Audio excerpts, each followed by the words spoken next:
1.000.000% saya siap dan saya pasang badan untuk Hakim Eman Soleman. Siapapun saya lawan. Alasannya apa aja? Alasannya kenapa Bang? Loh, beliau orang adil, orang benar, orang jujur.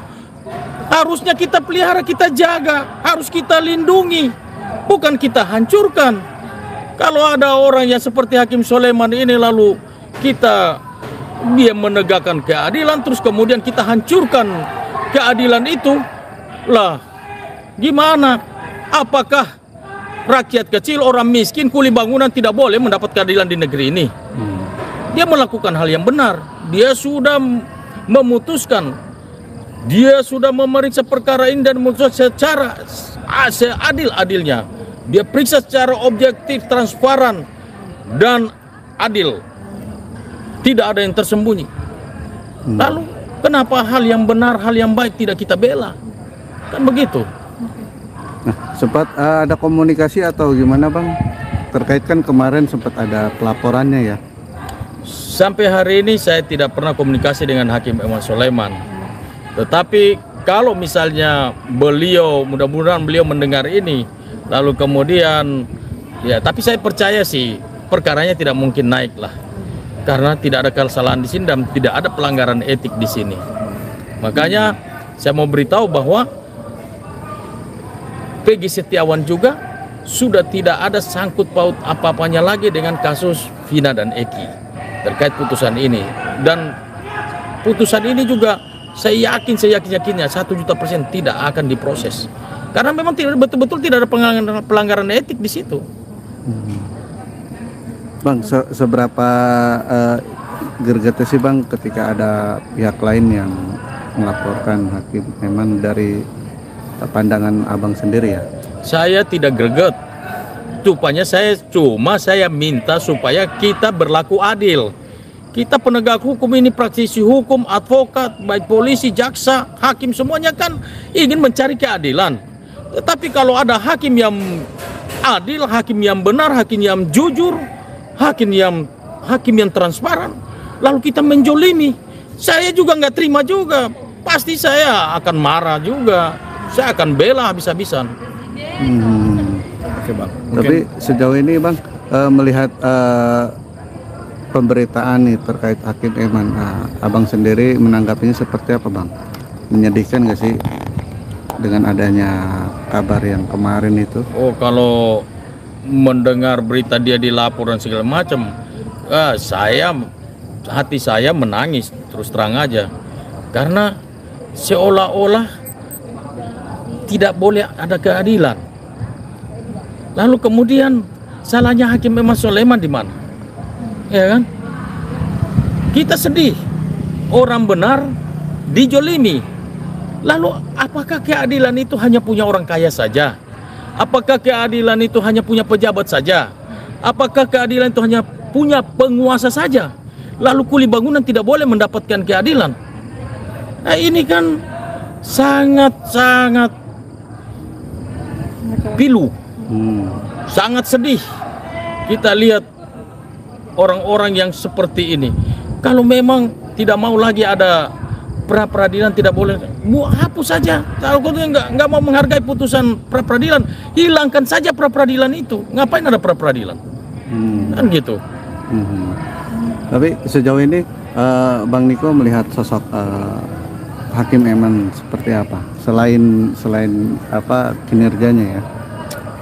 Sejak dari awal saya mengenal beliau, waktu awal persidangan saja, lihat dari wajahnya beliau aja, wah ini hakim yang baik, hakim yang ramah, dan beliau sangat adil.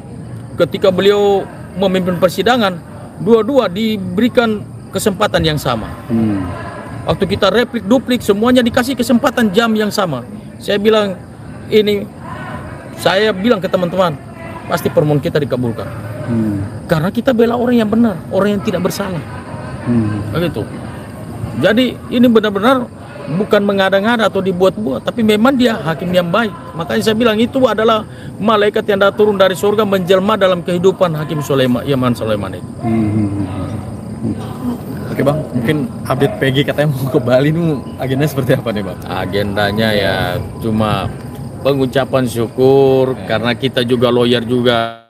Selama 1 bulan kita cuma tidur 2-3 jam, kita menyusun gugatan ini nih, permohonan agar supaya menyusun jalan sebaik-baiknya agar supaya bisa meyakinkan hakim Eman Soleman, hakim tunggal ini, supaya dia merasa yakin dan betul-betul saya yakin-yakinnya memutuskan perkara ini dengan seadil-adilnya. Kita banyak mengambil informasi-informasi, kita datangin saksi-saksi, kita tanya lagi. Ini karena menyangkut 2 nyawa ini, jangan main-main. Kita ini, saya selalu beritahu begini, kita bukan cuma mau investasi di bumi ini, tapi kita juga mau investasi di surga. Ini 2 nyawa yang melayang. Kalau saya bela orang yang salah, waduh, pertanggung jawabnya nanti dengan Tuhan. Saya yakin rekan-rekan wartawan juga mau masuk surga semua, betul kan? Rasman Nasution juga dia mau masuk surga juga, benar nggak? Iya kan? Jadi kita buat yang seadil-adilnya lah, gitu loh. Jadi kita berusaha meyakinkan hakim supaya klien kami ini bisa dibebaskan karena memang dia tidak bersalah, gitu. Tapi perasaan Peggy sendiri bang, ketika mau ngajak ke Bali, diajak. sih, bang? Oh senang karena dia baru pertama kali naik pesawat. Ya, Peggy sekeluarga ada 10 orang. Mereka baru kali pertama ini naik pesawat, jadi senang sekali. Jadi mereka berangkat hari Kamis, tapi saya besok hari Rabu berangkat duluan. Selain saya ada perkara di Bali juga yang sudah putus, saya menang.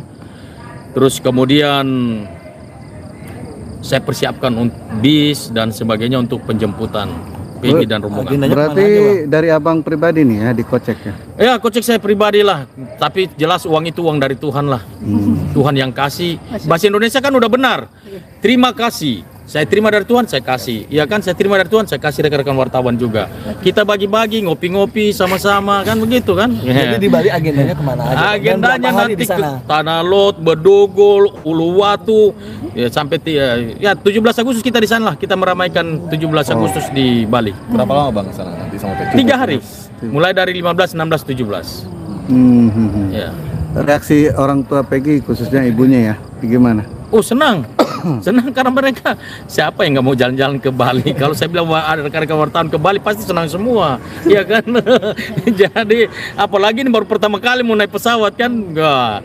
Tapi itulah berkat Tuhan buat mereka lah. Bang, kabar yang menarik lagi katanya Peggy diajak main film, benar sih bang? Oh iya, itu ada kan rekan-rekan wartawan sudah lihat sendiri kan, ada artis-artis datang ke Cirebon sana ke rumahnya mau ajak main film, bahkan di mancanegara loh. Nanti filmnya diputar di 4 negara di dunia ya. Wah hebat ini Peggy nih, wah luar biasa berkat. Jadi saya mau beritahu bahwa jangan, jika Tuhan izinkan sesuatu yang berat terjadi dalam kehidupan kita, jangan kita bersungut-sungut. Belajarlah mengucap syukur. Saya bilang Peggy begitu. Dia bertanya saya, Pak, waktu pertama kali saya ketemu dia salam saya, cium tangan saya, dia nangis, Pak, saya selamatkan saya, Pak, bebaskan saya tidak bersalah, demi Allah Pak, saya tidak lakukan pembunuhan, pemerkosaan, demi Allah Pak, saya hanya kuli bangunan. Kenapa Allah berikan cobaan begitu berat terhadap hidup saya? Saya bilang, Peggy, kamu belajar mengucap syukur. Saya bilang ke mamanya juga, Ibu harus belajar mengucap syukur. Karena di balik semuanya ini, mungkin saja Tuhan mau buat Peggy the next level, atau keluarga Peggy the next level, mau naik ke level yang lebih tinggi lagi. Dan kita lihat sekarang, begitu dia bebas, oh mana-mana, ya kan? Sampai mau main film, nanti filmnya diputar di mancanegara. Jadi kalau mau main film, ya masuk penjara aja dulu kan, 49 hari gitu loh. Nah, bisa ke empat negara, mancanegara gitu. Tapi Peggy bersedia untuk menjadi pemain film? Oh ya, di sini lagi dilatih kan? Kan dia lagi latih acting, dia semuanya lagi dilatih dia. Iya. Ini kalau abang sendiri menanggapi bang, pasti kan ada yang pro dan kontra nih. Gimana bang menanggapinya bang? Terkait itu. Kalau pro dan kontra itu hanya orang iri hati aja, itu biasa lah. Di dunia ini ada yang senang, sebaik-baiknya kita manusia, pasti ada yang suka, ada yang nggak suka juga. Ya, tapi ya lebih kita berdoa supaya lebih banyak yang lebih suka daripada yang nggak suka, ya kan? Oke, terima kasih Bang Niko. Sama-sama. Main film apa judulnya?